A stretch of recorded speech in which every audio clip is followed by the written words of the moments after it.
as it got later and later onto the game, it's more and more difficult for their comp to actually function. We could see that it was tough for them to actually close the gap and get in on the back line. The double exhaust meant a lot for G2. And by the end of the game, they had 2 Zonies and a Seekers on their carries. And there's just no good targets left for T1. So really nice game one here from G2. Very back and forth. Let's see if they can keep going. We move into the second set of picks and bans that we've had, as we see the Jason, the Orianna already taken away by G2. Last time they followed that up with a Vi. Sivir added to the bans from T1 alongside the Nautilus and the Kali they banned in game 1. They also banned the Poppy in game 1. So that's another switch that we've had, but it's the same old story from G2. Yep, we'll see if G2 continue to try to cook here in the top lane. BB the Vayne, I think, really did pay off pretty big time. He did die a couple times here and there, but he was such a threat in these fights, right? And I do think having these multiple threats against a comp that is so adept at just one-shotting one person really was critical. They had good spacing in the team fights, spreading out, not allowing T1 to ever catch their carries grouped up. Faker going to get his iconic Ryze, though, which is going to allow T1 to play more towards the side lanes than I think we saw last game, where it really was kind of dominated by G2, obviously, with BrokenBlade, having the backup, being able to play through those sides on the Vayne, and it is going to be a Bard here for Labrov. I mean, it's terrifying to give Bard over to Keria, and also Keria's answer to Bard has been Camille, which is already played. So those are 2 pretty big points in G2's favor for grabbing this Bard. I do love looking at Faker's stats from time to time. Can you guess how many Ryze games he has all the time? 17 million. 101. I was close. It is the 15th of all the games he's ever played competitively. So 1 in every 15 games, he's brought out this Ryze. It will be matched by the Syndra. G2 would usually look towards the Anivia or the Cassio as answers. You can also look to Talia, but Caps had a great Syndra performance just a couple of days ago. Yeah, and it's very interesting, right? Because we are seeing some of these traditional counters already were taken away in the first game, right? Camille, the traditional carry answer to that Bard. Instead, he brings out the Pyke. And as you said, Anivia and Cassio, traditional answers to Ryze, but those are both played in game 1, so we see the Syndra. So we kind of see that evolution. What else is in the bag for these players? And there are very few players I do trust on the Pyke. Keria is absolutely one of them, going to be paired up with that Mel. So back to the mages for back-to-back games. But G2 did get a win, hey, with Hans playing AD carry, with him playing that Ezreal, even though it was against that Ziggs, which has been so incredibly strong, it feels like, throughout MSI. Oh, yeah, the Ziggs can be so powerful. The Mel as well, incredibly strong, especially in Peyz's hands. It does make me wonder whether the Syndra would ever be flexed down to the bottom lane for Hans Summer. He isn't a big mage player. He doesn't usually bring it out, but there's always that possibility. I have a question for you. I don't know if you've seen this interaction, because I haven't actually seen it myself. If you rebuttal the Syndra ult, does it get all of the orbs, or does it count them as individual spells? Oh, because that's actually pretty big, right? I'm not actually sure how that I'm not works. sure. I know with Silas, if you seal it, you get 3 orbs, but I don't know exactly with Mel, but we'll see. Yeah, because that'll be an interesting interaction, right? Because not only do you take less damage that way, but if you reflect every orb of the ultimate, if that counts as that, that one spell that you're fully reflecting, then it's also super dangerous to use your ult, right? Yeah. So will be interesting to see how that works out. Rebuttal is a very tough spell to play around, and a lot of playmaking here for G2. We have both the Bard as well as the Pantheon. They can attack side lanes so heavily. So some great answers to Faker, who's going to be split pushing, you have to assume, later on in the Ryze. And we are seeing T1 here still giving respect that it could be a Yone top, that it could be a Syndra bot. They're taking away, some of these lanes here. They're not taking it as a given that the Syndra is going to be mid or that the Yone couldn't go top. Yeah, I think it's smart overall to assume flexibility from both sides of this draft. There's the Poppy taken away by G2, and we'll see where T1 decides to go with their final ban, as they already have their bot lane shored up. Keria, the only player to win on Pyke here at this MSI. Pyke sitting at 2 and 3. Keria obviously with both those wins, and there is Na removed by T1. Very interesting. So, yeah, definitely respecting the chance of flex here. It is the Ambessa ban as well as that Poppy from G2. Poppy, obviously, such a good denial pick. I mean, you look at what G2 have been drafting for. They're clearly looking for a lot of playmaking. They're looking for these snappy engages. Poppy is something that can answer those incredibly well, so I think it is an intelligent ban. And T1, I think, just trying to set up some stability up on that top side. Lucian Bard is pretty interesting. I mean, Lucian we are seeing quite a bit of these days, but Lucian is almost in like Melio jail, right? For a long time it was Lucian Nami, and then it went to like Lucian Brahma for a little bit, and then Melio, and now we are kind of seeing the next evolution here. Of course, you're not going to have quite as powerful 2v2. You don't have that Melio passive interaction, which is so much of the early game power from the Lucian. But Lucian still can be a real threat and does have some pretty good mobility, some ways to actually deal with some of these problems. Interesting to see a Gnar ban into Yorick. That seems bizarre to me because Yorick is usually picked into Gnar. Yeah, because you can chase him down with the Morning Mist and your ghouls just continue to chase him, and then he can't really control his Mega Gnar as well. So we'll see. Pardon? I said that one's a bit of a head scratcher for me. I totally agree with you. As we'll see T1 round out their comp with jungle here. Naafiri is the lock for Oner. Okay, some aggression. Teams up really well with the Mel if she can land her Searing Brilliance and then have the Golden Eclipse coming down at the same time as the Hound's Pursuit is there for the follow-up. You do so... This is the hardest counter for Yorick top, man. I hated playing into this when I was doing my Yorick top challenge. Okay, so I will say, I don't agree. Yeah, I know you don't. We are entirely on opposite sides of the coin here. So, I think that Cho'Gath is a good matchup into Yorick, but there are ways to play around it if you're an experienced Yorick player. You literally just do not summon your ult and you make him hold his feast. Sure. Because the interaction that makes this so advantageous is rank 1 of the Maiden can be basically one-shot by the feast and you get a feast stack, right? But a lot of times in pro, people are not comfortable with Yorick players. They don't play it a lot, so they just auto-summon it. You can play the lane without your ult, and then as soon as he feasts, then you can summon your ult, and then you have that cooldown duration to actually play with it pre-6. Once you're level 11 and above, the matchup does really start to swing more towards Yorick because Cho'Gath can no longer one-shot it.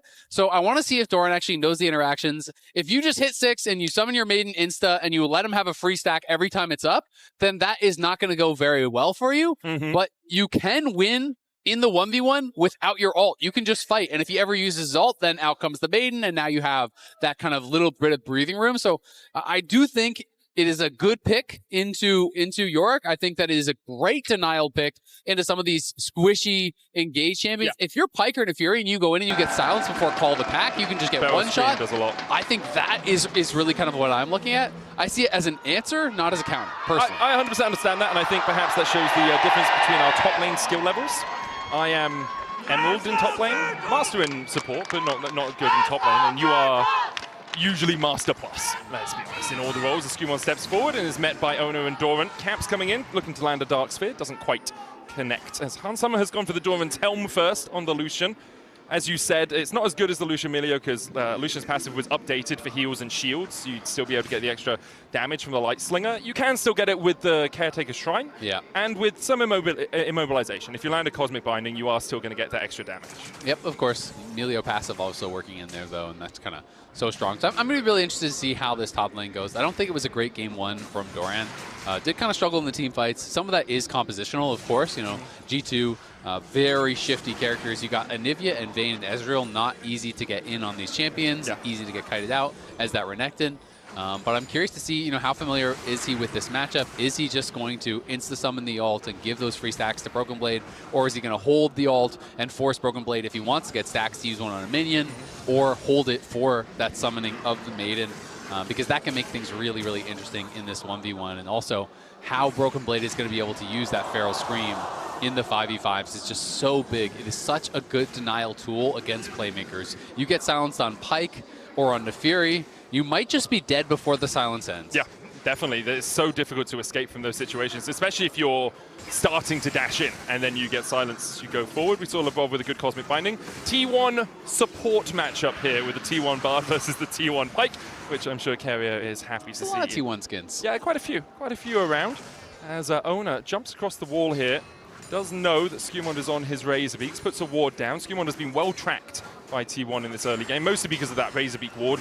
It indicates that he's on the top side. Then when he comes around, see the Naafiri just jump in and get a little bit more vision. I think Oner there unwilling to take the fight because of the movement of Labrov from the bottom side. Faker forced to use both of his summoners as Caps does use the flash in mid.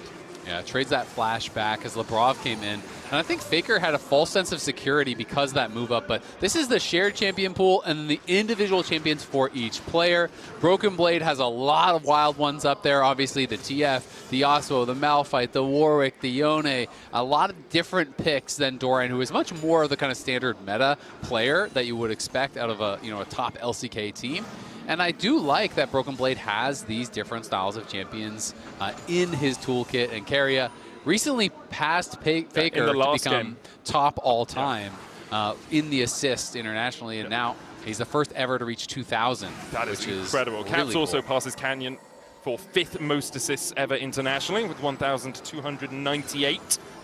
So I'm sure he'll be looking to pick up a few more in this game. But Keria, I mean, the guy is just the GOAT support, right? If Faker didn't exist, I think you'd start to have conversations as to whether he is just the greatest, right? I think there's... So pesky, though. He is. He's always around. Like, even here, just trying to hold the wave. Labrov comes across to make sure that he can't do that easily. Faker will be back out on his way. He gets the CC. A magical journey out of Labrov will manage to extricate himself from that situation. Yep, he is A-OK. That last auto from Labrov made me a little bit nervous. At first, I thought his auto was going to go on Keria, but it was, of course, on the tower. So you're not pulling turret aggro. You are not in danger of going down. But Cap's already with a 300 gold lead, of course. Some of that you would expect to even out. That's why Keria was trying to actually hold that wave. But wasn't fully able to kind of keep it off the tower. So Labrov getting it in means that Caps will maintain a pretty large lead here. There's 3 minions for Faker to get, so he can get to 32, but then there's going to be 5 or 6 available for Caps. So he is about 2 waves ahead already. That trade of summoners obviously pretty big, and I think that will draw a lot of attention here mid. Yeah, Keria is always looking to see if he can be drawn towards that mid lane, so perhaps catch out the fact that we don't have those flashes. And Skewer, Labrov sidesteps it, whether aware or unaware. He still does not get hit by that spear out of Keria. Last time we saw Cho'Gath top was BB, by the way. He played against Whippo's Yorick back in MSI last year. He did lose that game. So hopefully better fortunes for him in this one if you're an EU fan. That series did not go well for G2. No, it did not. But this one has already gone a lot better. And I have to say... True, they got 1 game. Exactly. Yeah. And I mean, compared to the HLA series, right? Where people, I think, were feeling pretty nervous, like, oh God, is this our form? Like, is this our level? Are we just going to show up and get blasted? And we have the longest game of MSI in game 1, very back and forth. G2 comes out on top. Flash forward from Keria into the Bone Skewer, and Oner's here for the chase. He won't even be needed, but lands the Darking Daggers and does take the kill. It is always a masterclass, it feels like, for Keria, and here's the interaction. Doran is not a knower, so he's going to use the ult and give over a freebie on the stack.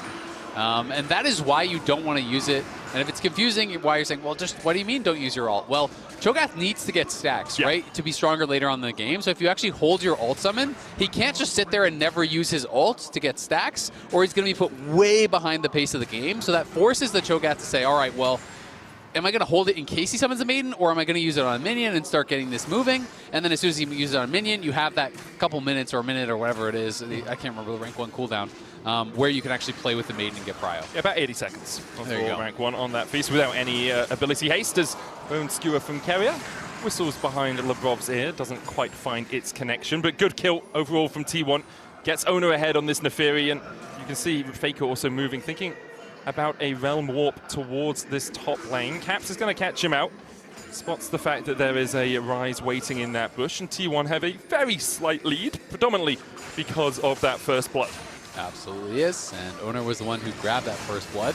Looked like they kind of wanted to give it to Keria, but Oner wanted the assist and did end up getting the kill with one of his dogs, I do believe, finishing that off. And still, not like you're going to be sad about Naafiri getting an early first blood, as this champion really is feast or famine. You go in, you are looking to put so much pressure on the back line. You want to be able to push back Caps, push back Hans, and draw a lot of pressure, right? Which is where that call to pack becomes so important, and where that interaction that I've been talking about with the Feral Scream, with that silence, becomes so tough. Because if you try to really ride that line and you get silenced before you can get that call to pack immunity off, then you may just die without ever being able to use it. And if you use it too early, well, you can get CC'd up after and potentially die too. Yeah, it becomes a huge problem if you are caught out. And there's so much damage as well for G2.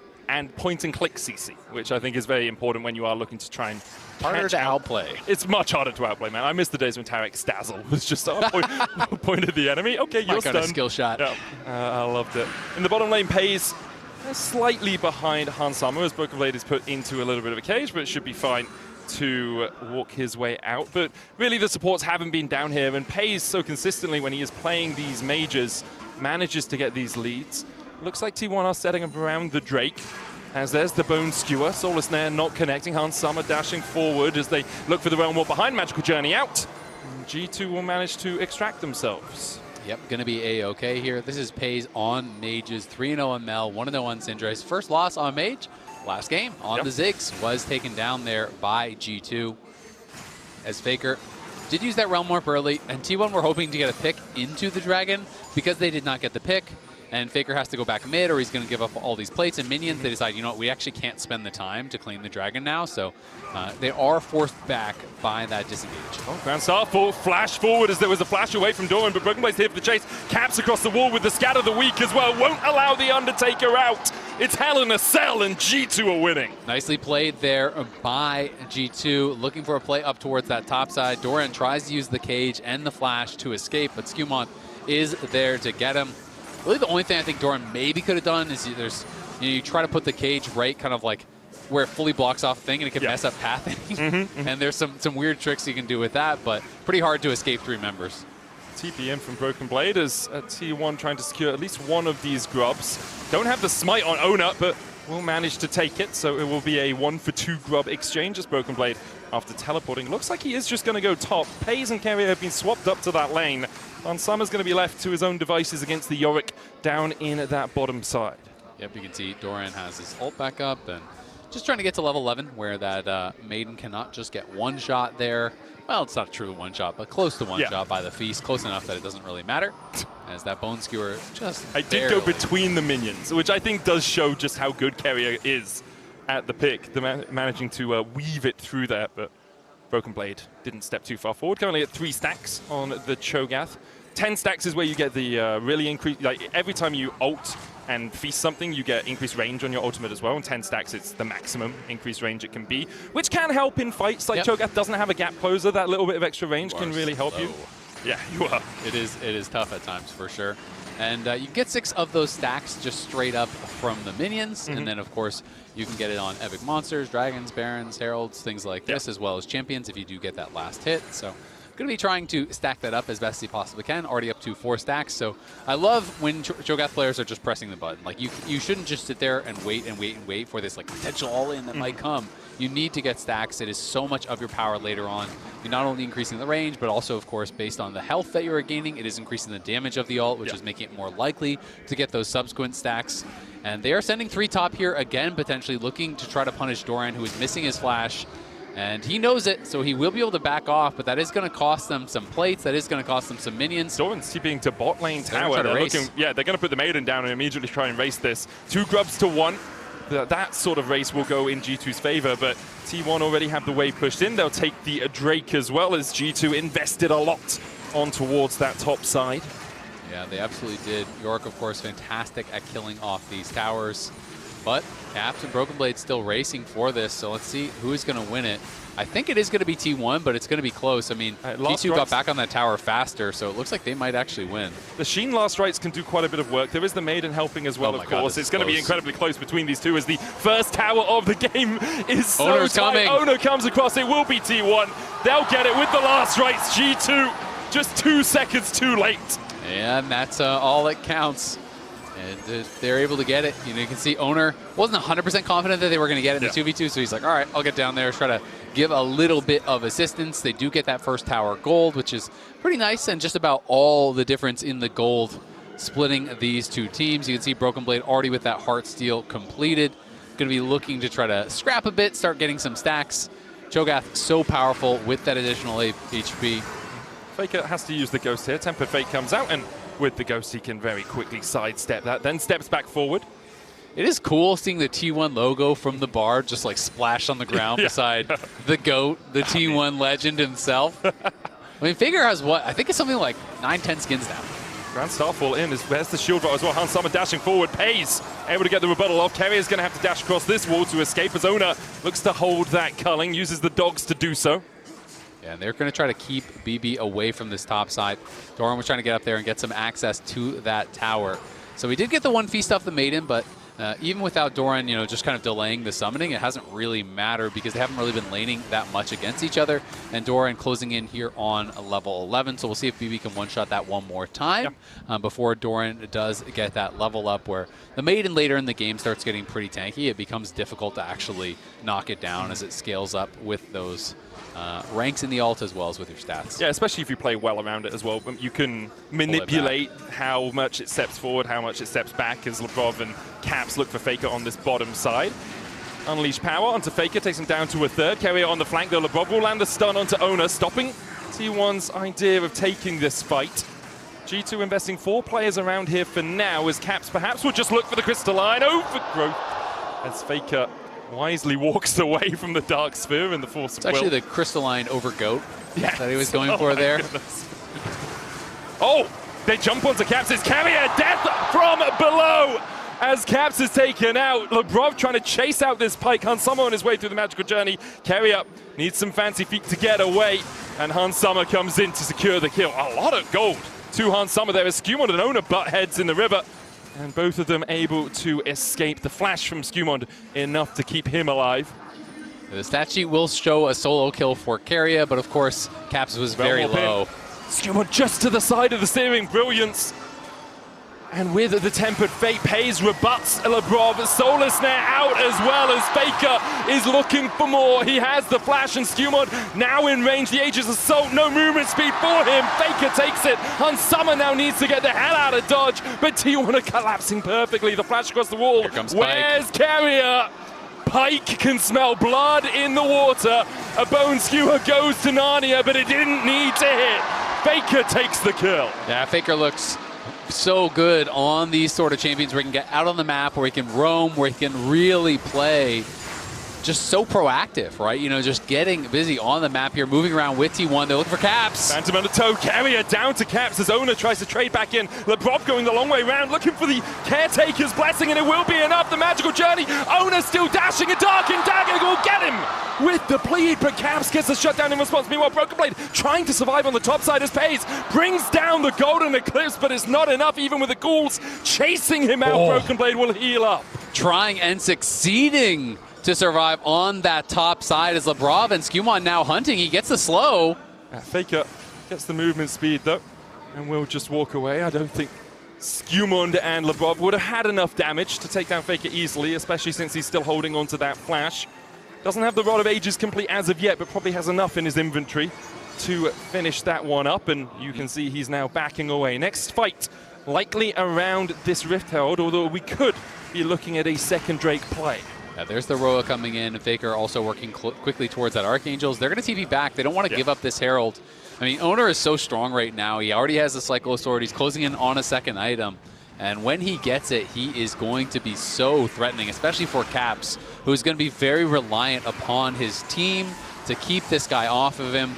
Obviously, you can sidestep as much as you want, but that's only going to do so much. G2 are TPing BrokenBlade in here. Oh, great dodge with the call of the pack as BrokenBlade tries to step forward onto Faker, who will just walk away. Doran, their next target, shield rolled in from SkewMond. Doran flashes into the back of the Herald Pit. The rest of T1 now trying to collapse on Caps and Labrov, but Doran is just nom by BrokenBlade. G2 wrest control of the Herald Pit out of T1's hands, and it looks like T1 have given up the ghost on it. Yeah, that was really well played there by G2. They just kind of came in and they split up T1. They push back Faker as well as Doran on one side, and Doran got stunned up there. And once he got stunned up, he was so low, he didn't feel he had time to actually get over to the wall and flash to safety over the wall. So instead he had to flash into the pit, but T1 couldn't force their way through on the other side, but they will look for a play of their own, going for this second dragon here. And we'll find out if that early work on the dragons is going to be rewarded by a powerful soul.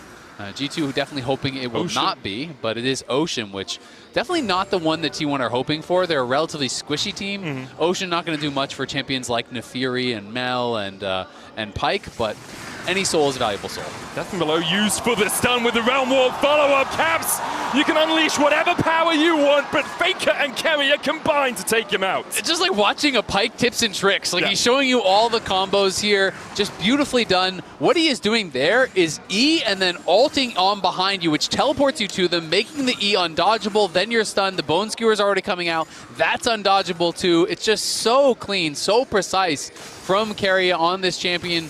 Gets them another kill and does start to push Faker ahead. BB trying to get some gold back on the other side of the map, and he is the big advantage for the team. He has got to be the guy who is creating space for those carries, getting into the mix, but you don't want to overextend because this champion is so slow, so low on mobility. Grand Starfall onto Faker. T1 running up through the river, but Faker's running the wrong direction and has no Realm Warp to get out of this one. They might try and just give it over to Caps. SkewMond orders one more time. Caps is here. The shutdown does go to Skew. Meanwhile, Culling used into the rebuttal. BrokenBlade tried to trade onto Peyz. Handsama dashes in, and Keria is devoured. The Temper Fate not quite in time to save him from the bleed as G2 find 3 across the map. I mean, look at the turnaround there on the Feral Scream from BB.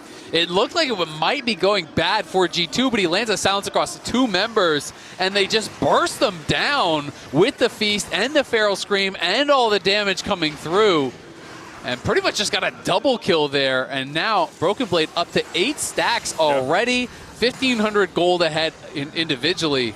And he is not going to be an easy champion to take down. Yes, T1 will have a lot of damage as you get later on into the game, but this is going to be a tough champion to deal with who also has a lot of kill threat on your squishy champs at the same time. I think as well, we haven't talked about it, but you get bigger the more you feast. And the fact that you can stand there and block the Bone Skewer coming out from Keria as well, you are just bigger and bigger as the game goes on, and that's the Heartsteel is going to help out with that as well. As SkewMond forces Keria away, the Maiden. Unfortunately, we're going to see... Ooh, I thought Doran was going to become a widower, in fact, but the Maiden does survive. Maiden does survive, and T1 playing towards that top side. G2, a lot of members down here, but the Dragon is not up. Someone's got to go. It's away. Yeah, it seemed pretty early to be playing, so heavily down on that bot side, but they do get Caps back up to collect this wave, so no big deal. Faker pushes it in and does start to try to steal away from some of these camps, but you can see both teams being pretty active here. Caps looking to steal that away with the scatter, but Oner is covering him, and SkewMond is stealing away the Gromp on the other side. So tit for tat across the map here, as both teams staying active and trying to find a window to punish their opponents. The push comes in from T1, and with the grub damage, the tower will fall. Faker walks in to make sure it does.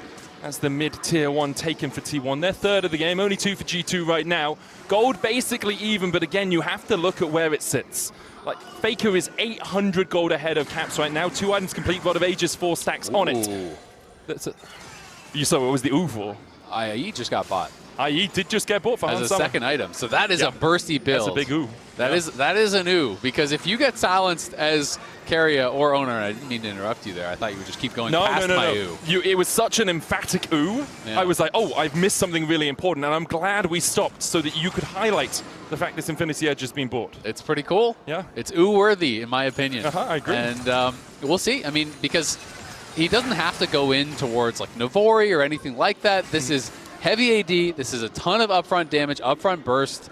And it is a scary, scary, scary game to be Keria, to be Doran, even Peyz. I mean, you're so reliant on rebuttal. If you get Feral Scream flashed by BrokenBlade and you're silenced, well, you don't have that. You might just be dead instantaneously. So it's going to be about the execution here, as you can see G2 dropping Herald mid, trying to pressure. Faker still pushing bot for now. Does have the Realm Warp. Maiden pulled back with the force of will. Taken out with the charge from the Herald, and even with the Dark Perception, SkewMond still able to get away. Look at Faker coming up. He's going to have the Realm Warp, but look at Doran. He has nothing left. Another charge here. It's Caps riding the Herald towards the tower there. The plates, rebuttal out. Faker still waiting to see if he can come across with the Temper Fate hitting, and Peyz with no escape. BB on a rampage. This Cho'Gath is unstoppable, as Oner's forced to eviscerate away as G2 eviscerate T1. Yeah, T1 getting punished so heavily there. I think Doran really didn't realize the amount of health on that tower, and now G2 are just going to go to Baron because he thought he could defend there, but the tower was one-shot by the Herald, and now this is problems for T1. They're just going to decide to give it, but T1 It was dead even just a minute ago, and now it is going to be an over 2.5k gold lead here for G2 as Doran dies for free, and then the rest of T1 kind of caught off guard, and it felt like overstayed their welcome. Peyz goes down as well. Importantly for T1, they will get an Ocean Drake. They are on soul point now as Doran has stepped forward and a Grand Starfall into a shield bolt. Oh, Doran, you just got back out on the map! SkewMond with his second, and for T1, things are falling apart. They are, especially for Doran and maybe Peyz. Puts the rebuttal down. They haven't unleashed power from Caps, but he held onto it. Bone Skewer out.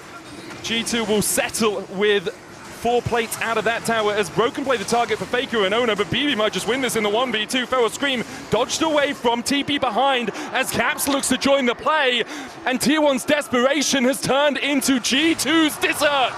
Caps comes across, Oner out from the unleashed power, a realm warp out from Faker the Scream. Not quite in time to keep him around as he had some earbuds in or something. He's going to be able to get out of there, but still, that is not much of a win to have one person survive when you were going for a 2v1 play on the other side of the map, after you just lost Baron, after you just lost your mid lane tier 1, almost your mid lane tier 2, and BrokenBlade is just comically tanky at this point. SkewMond's behind Peyz. Has to flash away from the Temper Fate. TP coming in from BrokenBlade as T1 are very much on the back foot. They've been hit by a jab and a haymaker. Can they get back off the camper? Because right now, it's looking like G2 with this Baron push are going to go to about 5.5k ahead. The Red Bull Baron power play, still 90 seconds remaining on it here, Azael. The gold exploding. I mean, you never want to count T1 out, but this game is starting to look very, very grim for them. Doran has been completely useless on this Yorick. Really put down and not able to do anything in these team fights, and they just can't get past the Cho'Gath. I mean, look at him. He's just standing in their face, tanking all the damage while tower after tower dies. Doran's still pushing top, and we can see it in the Coinbase gold grind. Massive lead for BrokenBlade. Oner's trying to threaten something, but T1 at least clear out that wave and buy some time for Doran to get some towers. Good damage from the Spell Flux out of the Ryze. It was bouncing onto Hans Sommer, onto Caps, and BrokenBlade can't block that. And a big spike for Faker is going to be coming. He's at 8 stacks on the Roa. He's almost 15. He's going to slingshot to 16. Yeah. Actualizer soon as well, hopefully for him. And that would be very, very important. But you can see 3 items done for Hans, 3 items done for Caps. BrokenBlade miles ahead of where this Yorick is. They have the damage to follow it up, and they have the playmaking tools. They have the ability to engage, and they have the ability to deny a lot of what T1's carries want to do. This Fed Cho'Gath just creates so many issues because you can't ignore him or he'll kill you if you just walk into melee range of him. If you spend the whole fight kiting, well, Caps and Hans and SkewMond are going to kill other people on your team, so it just becomes so tough for T1, and that is why we are seeing these hit-and-run tactics. That's why they're going to the side lanes, trying to find some way. We need to get a pick before we go to a 5v5. They're looking for a pick with the Bone Skewer, but Hans Sommer wisely backs away from it. For T1, they do have that small sliver of hope. In 2 minutes, Ocean Soul. If they can win a fight around that, get the soul, they start to get back into the game. I don't think it's a game-winning fight, but it's very much a first step on the ladder towards success. It's something that could help to equalize for sure, right? You know, and as we touched on earlier, I don't think it's the best soul for their comp, but any soul has a lot of value, period. The difficulty is 50-50 should not go in your favor against level 3 Feast. True. You know, that is really, really hard. And the 5v5s have just looked tough for them. So they need to find a way to get in, to claim vision. But when you're looking at the mini-map right now, this is just nothing. The furthest up wards for T1 are back here. Like, that's kind of what they got, right? They have no vision outside of their base on the dragon side of the map. So instead, they might just use the pressure of that soul to say, all right, we're going to make a play elsewhere. We'll send maybe 2-3 top, try to overload, force for an inhib, force for a response where maybe we can punish you, because I just don't know how they're going to actually get over to that dragon realistically. I very much agree. Incredibly hard for them as Labrov steps forward. Bone Skewer just short of clipping him. Oner does manage to take away the Gromp. G2 will push up through the top side. Baron also up in about 90 seconds time. Well, you can see SkewMond moving bot. They're actually pinging assist down towards that Yorick. They're going to go with Hans and Skew and try to pick off Doran. Doran wisely backs away. I have seen Yorick's outplay. I will say a 2-item Yorick into a 2.5-item Pantheon and a 3-item Lucian would be tricky. It's a tough outplay. That would be tricky. I think that puts you more in the realm of misplay that you're hoping for. Yeah. But it can happen for sure. I mean, if you ignore the ghouls, if you ignore the Maiden, they put out a lot of damage. Yorick does have those abilities to make some magic happen in a side lane, but has been tough, and you can see T1 still not getting over there, so I think the call is just to give up the Dragon. And the question is, how does G2 manage this? Do they send multiple members to defend the side lanes? Do they just send one and try to solo it out? And it looks like for now, it is just BrokenBlade basing for top, but now they're going to try to look with more potentially. He was definitely nervous that more members were coming. Yeah, Oner is coming across here to see perhaps if he can find a steal. Quarter of the pack will jump him out of any CC possibilities, but in the end, G2 do get the Ocean. The gold lead after the Baron push was 5k, now down to 4.2. T1 doing a good job of finding all the gold they can on the map before what is likely to be a big fight in 30 seconds. Yeah, and the question just becomes, does the game actually get better for you as you go further on? True. I kind of feel like it does not, but that does not mean that T1 can't find an outplay, because of course, everything goes out the window when Peyz, and Keria one-shot Hans or one-shot Caps, right?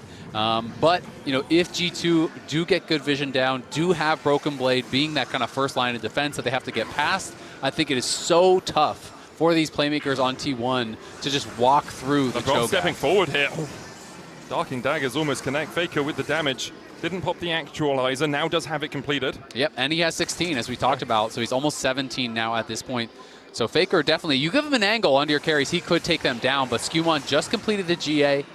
And Feast, great for securing objectives. So if G2 wants, it's not a 50-50. They could go over here, secure vision, try to force T1 to come to them, and look for a Smite plus Feast combo to secure it, and that is exactly what they're trying to do. They want Doran to TP at the very least. Doran still pushing through the bot side right now. BrokenBlade pulled back into the Baron pit. Keria there, Grand Starfall towards the backline as they go for Oner. Tempered Fate hitting onto 2 as well. G2 looking for the fight instead. The knock-up from BrokenBlade means that Peyz has no place to go. Doran does TP, but too late to save anyone. Another knock-up, another Doran death as G2 find 2 around the Baron. The Yorick has just been digging his own grave this game time and time again as G2 making it look easy, and Labrov has been catching everyone with these ults. The two-man ult on Peyz and Faker post-Peyz flash means that it is just lights out for T1 in that fight. Oner trying to find a way in, but this is not a 50-50. I just don't see it happening.